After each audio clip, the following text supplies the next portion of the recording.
हाँ, तो सर इस स्कीम को सर हमने नाम दिया है resilience and logistic intervention for export facilitation. जैसे कि आपने बताया, यह स्कीम एक्सपोर्ट प्रमोशन मिशन के अंतर्गत एक फोकस्ड वे में टारगेटेड टाइम लिमिटेड इंटरवेंशन के रूप में हमने एक्सपोर्ट प्रमोशन मिशन में इसको इनिशिएट कर रहे हैं। यह इंटरवेंशन, नेक्स्ट स्लाइड प्लीज, यह इंटरवेंशन इसलिए भी जरूरी होता है सर क्योंकि ये कॉरिडोर इंडिया के लिए बहुत मैटर करता है, हमारी इंडस्ट्री के लिए बहुत मैटर करता है।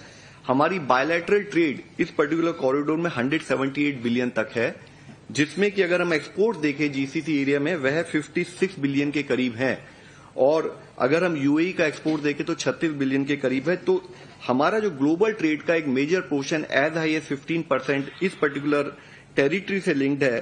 तो जरूरत थी कि सर हम जैसे कि एक्सपोर्टर्स की डिमांड थी, हम कैसे एक्सपोर्ट फ्लोज को स्टेबलाइज करें और अपने मार्केट शेयर को प्रोटेक्ट कर सकें, उससे संबंधित ये स्कीम को हम लॉन्च कर रहे हैं सर, जिसमें कि चैलेंजेस जैसे इससे पहले वी ब्रीफ की we found there are challenges related with the state of Hormuz के क्लोजर से मैरीटाइम लॉजिस्टिक डिस्टर्ब हुए हैं। शिपिंग लाइंस और इंश्योरेंस ने एडिशनल वॉर रिस्क प्रीमियम को बढ़ाया है, वॉर रिस्क सरचार्जेस को बढ़ा दिया और इमरजेंसी कंफ्लिक्ट सरचार्जेस बढ़ गए हैं। लॉन्ग रूट्स की वजह से लॉजिस्टिक कॉस्ट बढ़ी हैं, व्हीकल डाइवर्जन हुए हैं, और साथ ही हाई इंश्योरेंस प्रीमियम और कंजेशन एट ट्रांसशिपमेंट हब्स उन पर्टिकुलर पोर्ट्स पर देखा जा रहा है सर। और जैसे कि इससे पहले ही बताया कि हमारे MSME they will come under the biggest stress because of these challenges, तो उनको फोकस करते हुए भी हमने इस स्कीम में कार्य करने की कोशिश की है सर। नेक्स्ट सर, इस स्कीम के 3 कंपोनेंट हैं। We would like to brief that there are very clearly defined 3 component under this scheme. One is the component which covers a period of 1 month, which was the month when the war started. This is primarily focused on already insured exporters, यानी कि जिन्होंने ECGC coverage पहले से लिया हुआ है।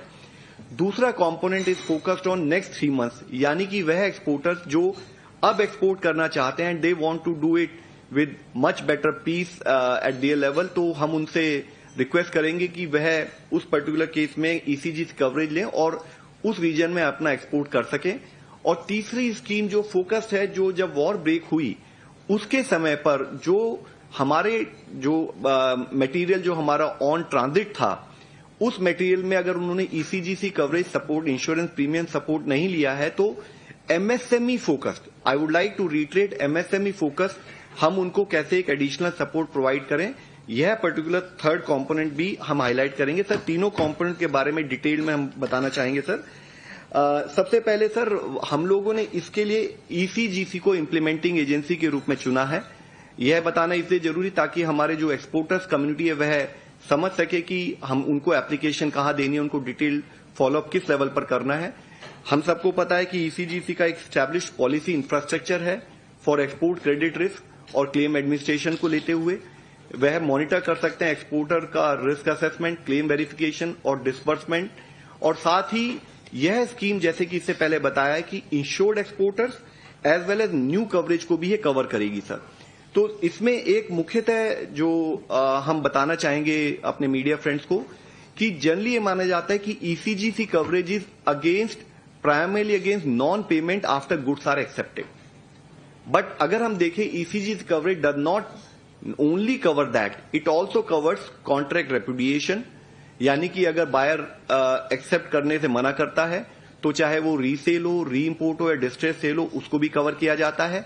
War risk हो, चाहे कोई हॉस्टिलिटी हो और उसमें वह प्रोसीड एक्सपोर्ट प्रोसीड अगर इफेक्ट होती है, उनको कवर किया जाता है।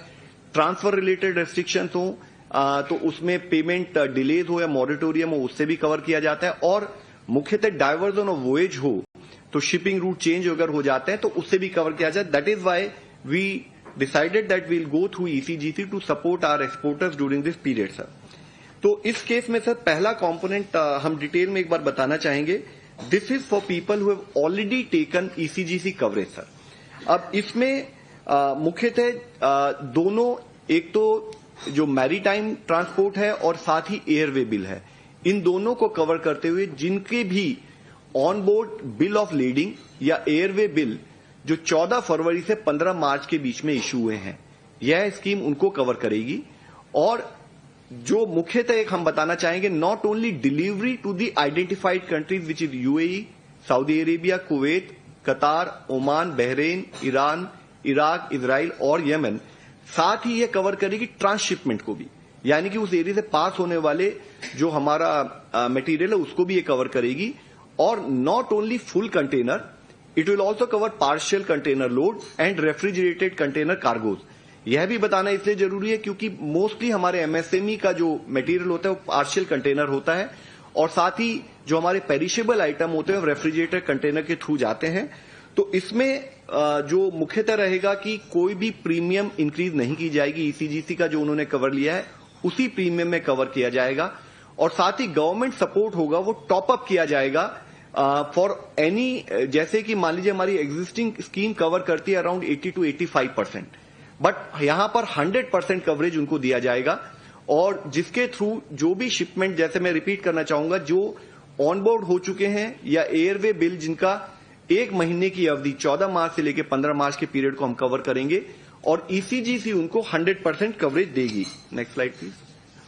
तो इसमें मुख्यतः प्रीमियम वही रहेगी जो पुरानी प्रीमियम उन्होंने पे की है, और साथ ही ये 100% कवर अलाउ करेगी, और इसमें गवर्नमेंट ईसीजीसी को रिम्बर्स करेगी जो भी उन्होंने उनकी एग्जिस्टिंग स्कीम, चाहे वो 80% हो या 85% हो, depending on the premium which was already taken by that particular exporter, वो अप टू 100% कवर करने के लिए जो एडिशनल कॉस्ट है गवर्नमेंट बियर करेगी। इसमें एक और स्पेसिफिक हम हाईलाइट करना चाहेंगे, जो कार्गो लौट आए हैं यानी कि वो एक्सपोर्ट के लिए इस्तेमाल नहीं किए गए, उनको हम एक्सक्लूड करेंगे, ताकि केवल जो कार्गो आज भी हमारे सी पर हैं या डिफरेंट पोर्ट्स पर है हम उनको कवर करेंगे। और इसी के साथ ही दूसरा कंपोनेंट जो हमारा है वह हम चाह रहे हैं कि फ्यूचर में हमारी जो सप्लाई चेन बनी रहे, फ्यूचर में एक्सपोर्टर्स वहां पर कंफर्टेबल तरीके से वह अपना एक्सपोर्ट करते रहें। इसके लिए दूसरी स्कीम हम लॉन्च कर रहे हैं। ये स्कीम हम इसमें सारे एक्सपोर्टर से रिक्वेस्ट करेंगे कि वह इस पर्टिकुलर एरिया में अपना मटेरियल भेजने के समय में ईसीजीसी से उसका इंश्योरेंस कवर लें। प्रीमियम बर्डन यहां पर उसमें भी हम ये करेंगे, ये 3 महीने की अवधि के लिए हम लॉन्च कर रहे हैं, जिसमें मार्च 16 से लेकर जून 15 तक इस पर्टिकुलर पीरियड में जो भी on board bill of leading होंगे या एयरवे बिल होंगे यह उसको कवर करेगी। इसमें एनर्जी शिपमेंट को स्पेसिफिकली एक्सक्लूड किया गया क्योंकि मिनिस्ट्री ऑफ पेट्रोलियम उसको कोऑर्डिनेट कर रही है, और यह स्कीम भी डिलीवरी और ट्रांसशिपमेंट दोनों को कवर करेगी, आइडेंटिफाइड कंट्रीज को कवर करेगी। और ये स्कीम एप्लीकेबल रहेगी again as we submitted for full container load, partial